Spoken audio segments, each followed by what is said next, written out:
আমি সুকান্ত। আজ আমি তোমাদের রায়মার্টিন প্রশ্নবিচিত্র থেকে ষষ্ঠ শ্রেণীর ইতিহাসে 3 নাম্বার মডেল সেটটি সলভ করে দেখাবো। তো চলো শুরু করা যাক। Second unit test 3 number model set. দেখো, 1 নাম্বার গৌতম বুদ্ধ জন্মেছিলেন সি নাম্বার শাক্য বংশে। 2 নাম্বার দেখো হর্ষবর্ধন সিংহাসনে বসেন সি নাম্বার 606 খ্রিস্টাব্দে।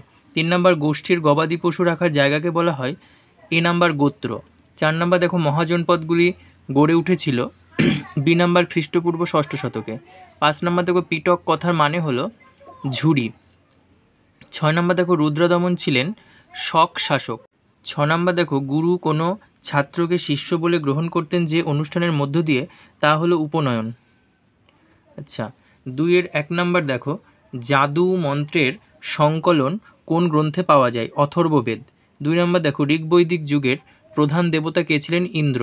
3 নাম্বার দেখো একটি গণরাজ্যের নাম হলো মল্ল। 4 নাম্বার মৌর্য সাম্রাজ্যের প্রতিষ্ঠাতাকে চন্দ্রগুপ্ত মৌর্য। এদিকে 5 নাম্বার দেখো নালন্দা বিশ্ববিদ্যালয় নালন্দা মহাবিহার কোন গুপ্ত সম্রাটের আমলে তৈরি হয়? এটা হবে প্রথম কুমারগুপ্ত। 6 নাম্বার পঞ্চমহাব্রতের পঞ্চম ব্রতটির নাম কি? ব্রহ্মচর্য নীতি। আচ্ছা, 7 নাম্বার কুষাণ সাম্রাজ্যের প্রতিষ্ঠাতাকে? কুজুল কদফিসিস।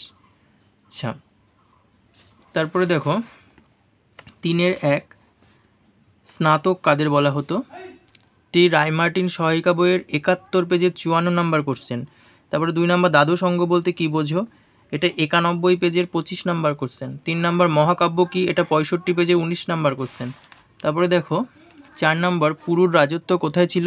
ঝিলাম ও চেনাব নদীর দুটির মাঝের অঞ্চল।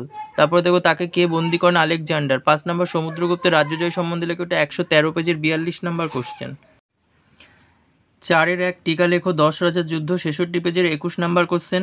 2 নাম্বার দিগম্বর ও শ্বেতাম্বর কাদের বলা হতো? 91 পেজের 26 নাম্বার কোশ্চেন। 3 নাম্বার কুষাণ সম্রাটরা কেন দেবকুল প্রতিষ্ঠা করতেন? 116 পেজের 32 নাম্বার কোশ্চেন। তারপরে দেখো 4 নাম্বার এলাহাবাদ প্রশস্তির বিবরণ দাও। 118 পেজের 44 নাম্বার কোশ্চেন। জৈন ও বৌদ্ধ ধর্মের মিলগুলি লেখো। 93 পেজে 43 নাম্বার কোশ্চেন। সমস্ত পৃষ্ঠা নাম্বারই রায়মার্টিন সহায়িকা বই থেকে পৃষ্ঠা নাম্বার লিখে দেওয়া হয়েছে। 5-1 নাম্বার বৈদিক যুগে নারীদের অবস্থার বর্ণনা দেয়। 61 পেজের 5 নাম্বার কোশ্চেন। 2 নাম্বার খ্রিস্টপূর্ব 6ষ্ঠ শতকে মহাজনপদগুলি শাসন ব্যবস্থা কীরকম ছিল? এটাও রায়মার্টিন সহায়িকা বই 84 পেজের